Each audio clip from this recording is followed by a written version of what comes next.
بسم اللہ الرحمن الرحیم۔ آج کا عنوان ہے حقیقت روشن ہوگی۔ حضرت عبداللہ بن مسعود رضی اللہ عنہ کی بات سن کر صحابہ نے کہا، ہمیں قریش کی طرف سے آپ کے بارے میں خطرہ ہے۔ ہم تو ایسا آدمی چاہتے ہیں جس کا خاندان قریش سے اس کی حفاظت کرتا رہے۔ اس کے جواب میں حضرت عبداللہ بن مسعود رضی اللہ عنہ نے فرمایا، تم میری پرواہ نہ کرو، اللہ تعالیٰ خود میری حفاظت فرمائیں گے۔ دوپہر کے بعد حضرت عبداللہ بن مسعود رضی اللہ عنہ بیت اللہ میں پہنچ گئے۔ آپ مقام ابراہیم کے پاس کھڑے ہو گئے۔ اس وقت قریش اپنے اپنے گھروں میں تھے۔ اب انہوں نے بلند آواز سے قرآن پڑھنا شروع کیا۔ قریش نے یہ آواز سنی تو کہنے لگے، اس غلام ذات کو کیا ہوا؟ کوئی اور بولا، محمد جو غلام لے کر آئے ہیں یہ وہی پڑھ رہا ہے۔ یہ سنتے ہی مشرکین ان کی طرف دوڑ پڑے اور لگے انہیں مارنے پیٹنے۔ عبداللہ بن مسعود رضی اللہ عنہ چوٹیں کھاتے جاتے اور قرآن پڑھتے جاتے تھے، یہاں تک کہ انہوں نے سورت کا زیادہ تر حصہ تلاوت کر ڈالا۔ اس کے بعد وہاں سے اپنے ساتھیوں کے ساتھ آ گئے۔ ان کا چہرہ اس وقت تک لہو لہان ہو چکا تھا۔ ان کی یہ حالت دیکھ کر مسلمان بول اٹھے، ہمیں تمہاری طرف سے اسی بات کا خطرہ تھا۔ حضرت عبداللہ بن مسعود رضی اللہ عنہ نے فرمایا، اللہ کی قسم، اللہ کے دشمنوں کو میں نے اپنے لیے آج سے زیادہ ہلکا اور کمزور کبھی نہیں پایا۔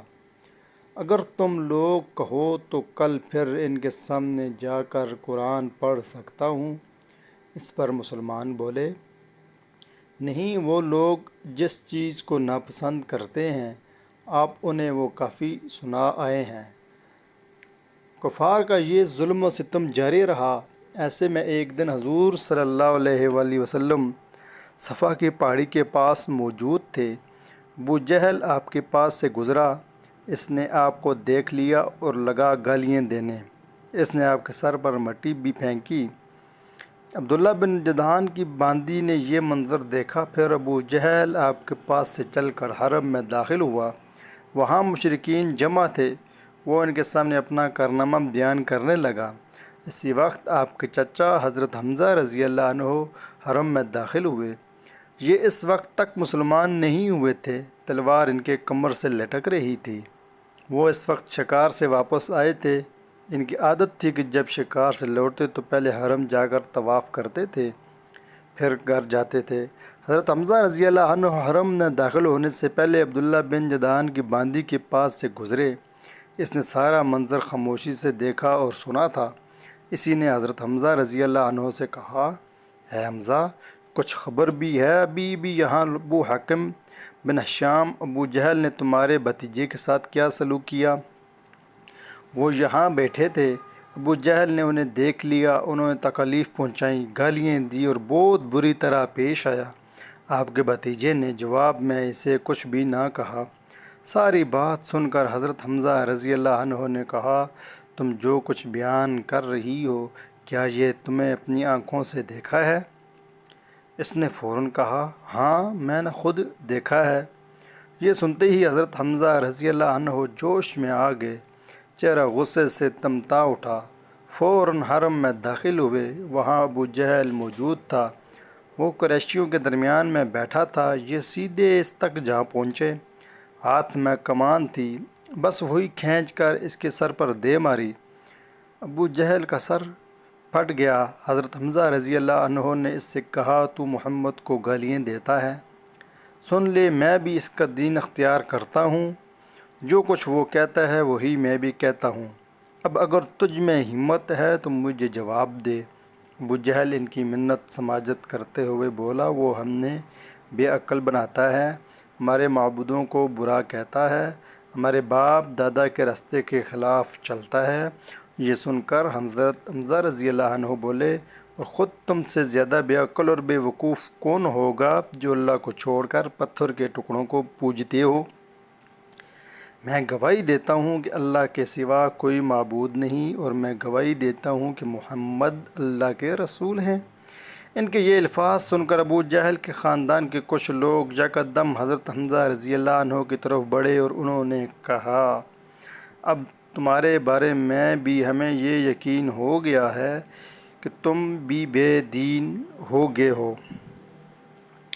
جواب میں حضرت حمزہ رضی اللہ عنہ نے فرمایا، اوہ کون ہے مجھے اس سے روکنے والا؟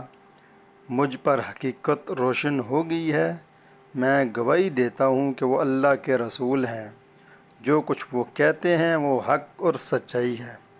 اللہ کی قسم میں انہیں نہیں چھوڑوں گا۔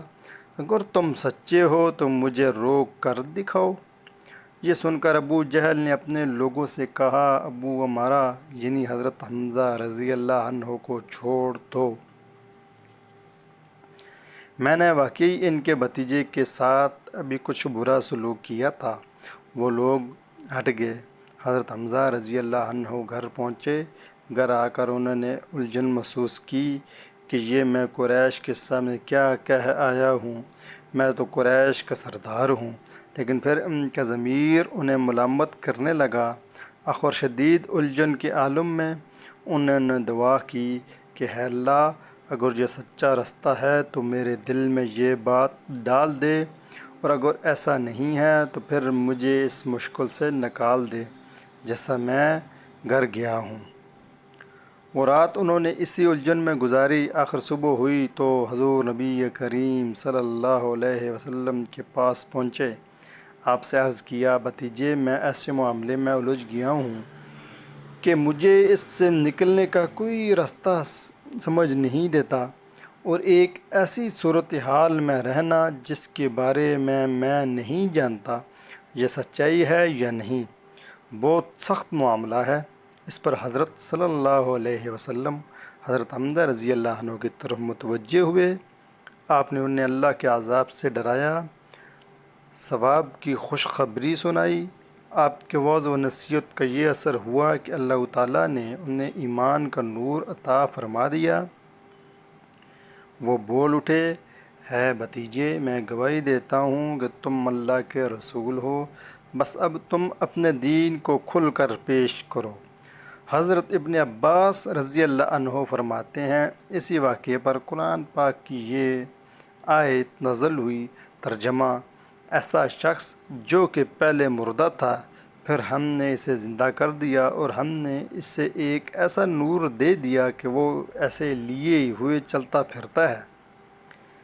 حضرت حمزہ رضی اللہ عنہ کے ایمان لانے پر حضور نبی کریم صلی اللہ علیہ وسلم کو بہت زیادہ خوشی ہوئی۔ اس کی ایک وجہ تو یہ تھی کہ حضرت حمزہ رضی اللہ عنہ آپ کے سگے چچا تھے۔ دوسری وجہ یہ تھی کہ وہ قریش میں سب سے زیادہ معزز فرد تھے۔ اس کے ساتھ ہی وہ قریش کے سب سے زیادہ بہادر، طاقتور اور خوددار انسان تھے۔ اور اسی بنیاد پر جب قریش نے دیکھا کہ اب رسول اللہ صلی اللہ علیہ وسلم کو مزید قوت حاصل ہو گئی ہے، تو انہوں نے آپ کو تکلیف پہنچانے کا سلسلہ بند کر دیا۔ لیکن اپنے تمام ظلم و ستم اب وہ کمزور مسلمانوں پر ڈھانے لگے۔ کس قبیلے کا بھی کوئی شخص مسلمان ہو جاتا، وہ اس کے پیچھے ہاتھ دھو کر پڑ جاتے، ایسے لوگوں کو قید کر دیتے، بھوکا پیاسا رکھتے، تپتے ریت پر لٹاتے، یہاں تک کہ اس کا یہ حال ہو جاتا کہ سیدھے بیٹھنے کی قابل بھی نہ رہتا۔ اس ظلم اور زیادتی پر سب سے زیادہ ابو جہل لوگوں کو اکساتا تھا۔ ایسے ہی لوگوں میں سے ایک حضرت بلال حبشی رضی اللہ عنہ بھی تھے۔ آپ کا پورا نام بلال بن رباح تھا۔ یہ امیہ بن حلف کے غلام تھے۔ حضرت بلال رضی اللہ عنہ مکہ میں پیدا ہوئے تھے۔ پہلے عبداللہ بن جدان تیمی کے غلام تھے۔ عبداللہ بن جدان کے 100 غلام تھے، یہ ان میں سے ایک تھے۔ جب اسلام کا آغاز ہوا اور اس کے نور پھیلا تو عبداللہ بن جدان نے اپنے 99 غلاموں کو اس خوف سے مکہ سے باہر بھجوا دیا کہ کہیں وہ مسلمان نہ ہو جائیں، بس اس کے حضرت بلال بن رباح رضی اللہ عنہ کو اپنے پاس رکھ لیا۔ یہ اس کی بکریاں چرایا کرتے تھے۔ اسلام کی روشنی میں حضرت بلال رضی اللہ عنہ تک بھی پہنچی، یہ ایمان لے آئے، مگر انہوں نے اپنے اسلام کو چھپائے رکھا۔ ایک روز انہوں نے کعبہ کی چاروں طرف رکھے بتوں پر گندگی ڈال دی، ساتھ ہی وہ ان پر تھوکتے جاتے اور کہتے جاتے جس نے تمہاری عبادت کی وہ تباہ ہو گیا ہے۔ یہ بات قریش کو معلوم ہو گئی، وہ فوراً عبداللہ بن جدعان کے پاس آئے اور اس سے بولے تم بے دین ہو گئے ہو؟ اس نے حیران ہو کر کہا کیا میرے بارے میں بھی یہ بات کہی جا سکتی ہے؟ اس پر وہ بولے تمہارے غلام بلال نے آج ایسا ایسا کیا ہے کیا؟ وہ حیرت زدہ رہ گیا۔